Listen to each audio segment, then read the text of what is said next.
சிவாய.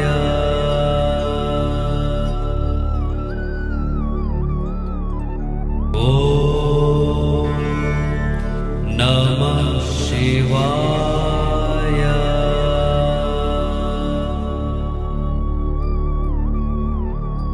ஓம் நம சிவாய.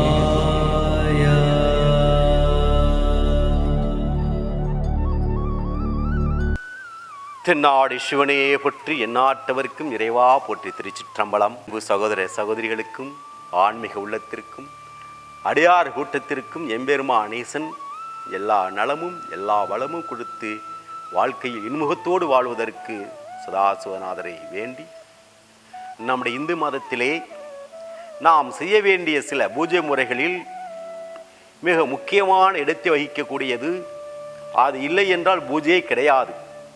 அப்படிப்பட்ட ஒரு உன்னதமான ஒரு செயல்தான் நாம் பூஜைக்கு முன்னதாக நாம் ஏற்றக்கூடிய ஜோதியாகவும் திருவிளக்காகவும் காமாட்சி விளக்காகவும் குத்து விளக்காகவும் ஜோதி ரூபத்தில் எம்பெருமான் ஈசனை நாம் வழிபாடு செய்யக்கூடிய முதல் பூஜையினுடைய முதல் படி என்பது தீபப்படி ஆகும். அந்த தீபத்தை நாம் எவ்வாறு ஏற்றுவது? அந்த தீபத்தினுடைய சொருபரூபமாக இருக்கக்கூடிய எம்பெருமான் ஈசன் அந்த தீபத்தில் இருக்கக்கூடிய மகாலட்சுமியுடைய அருகுரினை பெற்று வாழ்க்கையில் எல்லா நலமும் எல்லா வளமும் பெற்று வாழ்வதற்கு அந்த தீபத்தை நாம் எப்படி ஏற்ற வேண்டும், எங்கே ஏற்ற வேண்டும், எந்த காலகட்டத்தில் ஏற்றினால் நமக்கு எல்லா நலமும் எல்லா வளமும் தரும், அந்த தீபங்களிலே பல வகையான பிரிவுகளை நமக்கு சித்தர்கள் சொல்லியிருக்கிறார்கள். எண்ணற்ற தீபமாக இருக்கக்கூடியது, நதியிலே ஓடக்கூடிய நதி தீபமாகவும், படகில் ஏற்றக்கூடிய படகு தீபமாகவும், கோபுரத்தில் ஏற்றக்கூடியது மோட்ச தீபமாகவும், இது மாதிரி தீபங்களிலே பல வகையான விஷயங்களை நாம் சொல்லியிருந்தாலும் கூட நாம் முன்னோர்கள் நம்முடைய தீபத்திற்கு மிக முக்கியமான பங்கை வகித்தார்கள், முக்கியமான இடத்தை கொடுத்தார்கள் நம்முடைய மூதாட்டியர்கள். அதனால தான் அக்காலத்திலே மாதம் மும்மாறி மழை பொழிந்தது, வாழ்க்கையில் எல்லா நலமும் எல்லா வளம் பெற்று இறைவனுடைய அருகுரினை கிடைத்தது. இன்றைக்கு நாகரிகம் என்ற ஒரு காலகட்டத்தில் வாழ்ந்து கொண்டிருக்கக்கூடிய நாம் நிறைய வகையான இல்லறங்களில் தீபம் ஏற்றுவதை ஏதோ ஒரு செயலாக வைத்திருக்கேனே தவிர அதை யாரும் நம்முடைய கடமையாகவும் நம்முடைய இதான் நம் வாழ்க்கையில் மிகுந்த உன்னதமான செயலாகவும் செய்வது என்பது அரிதான ஒரு விஷயமாக இருக்கின்றது.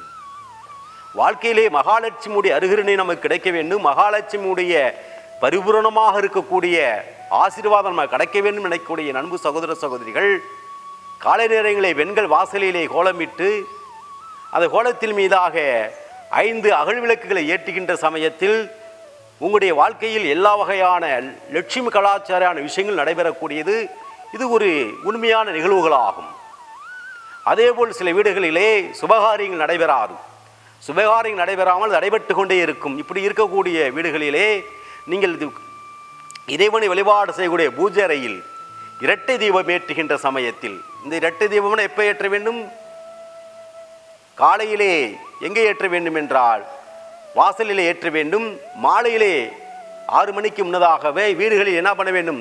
இந்த இரட்டை தீபம் ஏற்றி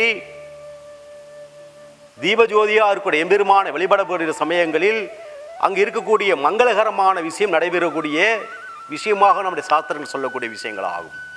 சில வீடுகளிலே பார்க்கின்ற சமயத்தில் அன்னத்துக்கு ரொம்ப கஷ்டப்படுவார்கள். சாப்பாடுகே சிரமப்படமாக இருக்கக்கூடிய இல்லறங்களிலே நீங்கள் சமையல் செய்யக்கூடிய இடங்களில் ஒத்த தீபத்தை ஏற்றி எம்பெருமான் ஈசனை வழிபாடு செய்கின்ற சமயத்தில் அன்னதோஷமானது வீட்டிலே என்ன பண்ணாது? இல்லாமல் ஓடிவிடும். அன்னத்திற்கு பஞ்சமில்லாமல் இருக்கக்கூடிய செயல்பாடுகள் ஆகும். அதே மாதிரி சில வீடுகளில் பார்க்கின்ற சமயங்கள் என்னென்ன பார்த்தோம்னா துஷ்டத்தினுடைய ஆதிக்கம் அதிகமாக இருக்கும். சொல்லுவார்கள், வீடுகளில் சில கெட்ட கனவுகள் வருகிறது, படுத்தால் தூக்கம் வர மாட்டேங்கிறது, எது சிந்தனைகளாக அவர் நினைப்பார்கள். அப்படி இருக்கக்கூடியவர்கள் அதேபோல் பார்க்கின்ற சமயத்தில் அக்காலங்களில் வீடுகள்லாம் பார்த்தோம்னா திண்ணை என்று வைத்திருப்பார்கள். வீடுகளிலே திண்ணை என்று வைத்திருப்பார்கள். திண்ணையிலே 4 தீபம் ஏற்றுவார்கள். ஒவ்வொரு திணையிலும் 2 தீபங்களாக 4 தீபங்கள் ஏற்றுகின்ற சமயத்தில் அந்த வீட்டுக்குள் வந்து என்ன வராது? எந்த ஒரு கர்மகாரியமும் வராது. பார்த்திருக்கலாம், நம்முடைய கிராமப்புறங்களிலே சில வீடுகளிலே குழந்தை பிறந்த நாளாக இருக்கும், அல்லது ஏதோனும் அந்த வீட்டில் குழந்தைகள் பெரியவளாகின்ற சமயத்தில் கரியினால் கோடு போட்டியிருப்பார்கள், இல்லை என்றால் உலக்கையை குறுக்க போட்டியிருப்பார்கள், இல்லை என்றால் தீபத்தை ஜோதி ஏற்றி வைத்திருப்பார்கள். இதனால் துஷ்டங்கள் நம் வீட்டுக்குள் வராமல் தடுக்கக்கூடிய விஷயமாகும்.